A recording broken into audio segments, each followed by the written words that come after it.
Okay, so here's the grow bucket system that I have. Here's the main reservoir, right here. Okay, and all we do is we just get rainwater or regular water, and you put your fertilizer in.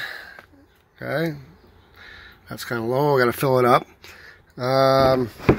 Then that comes out down here into this feeder bucket. Okay, the feeder bucket right there. There's a valve in here that keeps the water at a certain level. All these buckets are at the exact same level.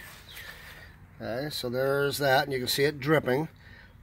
Okay, that drip is feeding all of these buckets that I'll show you in a second. Okay, and that float right there is adjustable. Okay, so if you don't have it exactly level or whatever, you can adjust it. Okay, so that you don't have water coming out of your buckets non-stop. Okay, so then we've got this one, which of course the tomatoes got blight all over it. I didn't catch it in time, but we're spraying them. All right, so then you got these are all tomatoes. That one's a cherry. That one's a cherry. These are regular tomatoes. They're celebrity tomatoes. And you can see how big they are. Again, that's a 5-gallon bucket.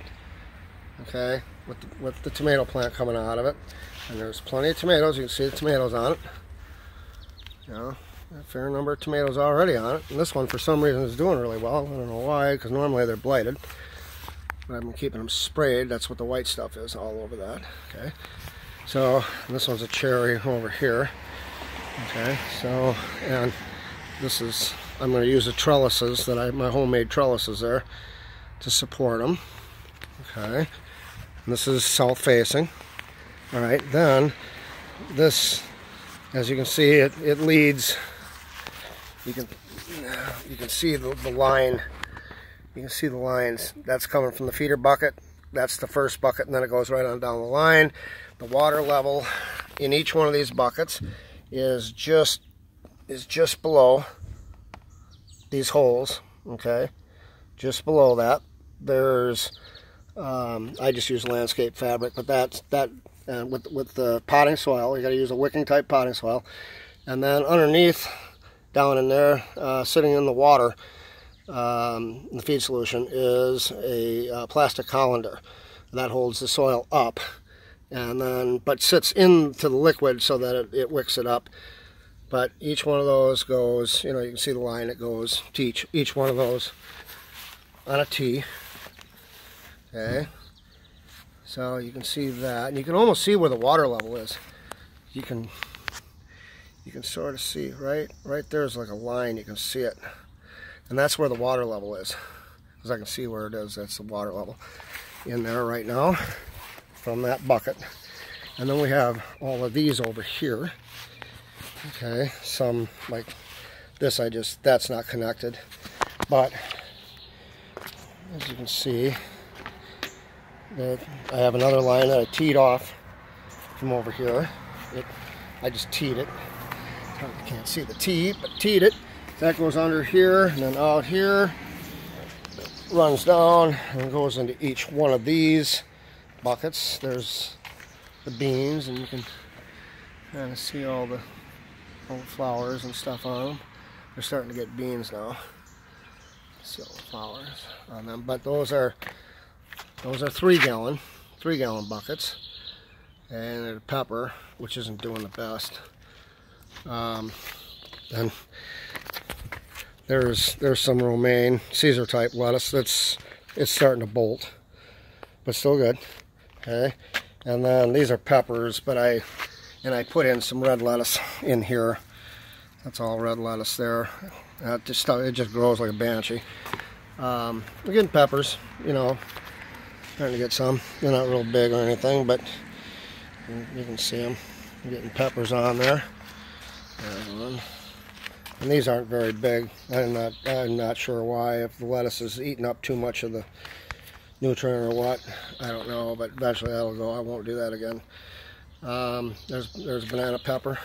Banana pepper. So on banana peppers really put out. I'm waiting for those to turn red. They're a lot sweeter. And then we've got this pepper here. So that's that little setup there. I also have These here, this is all red lettuce that's bolting, and some Caesar and some butter crunch. That's the butter crunch right there. And then that's the romaine, same stuff as over there. And same with the red lettuce. Those are quite tall, and those are just plain pots that I got for nothing, and just drilled holes and did the same thing, sort of wicking it. I just feed it through the reservoir. Then last but not least is my other big reservoir that I use for collecting my rainwater. Okay. These are 80 gallon, I believe, 70, 80 gallon. This is another 40 gallon. That's the same thing as the reservoir I got over there. Okay, and it's all connected. As you can see here, comes down so right through here, so it gets every drop of rain off of my roof, off that roof right there. Gets every bit of rain, goes in. It's got right here where the overflow is, so that it never overflows and blows the lids off. And then I can access water from this, and I can do it like 3 different ways.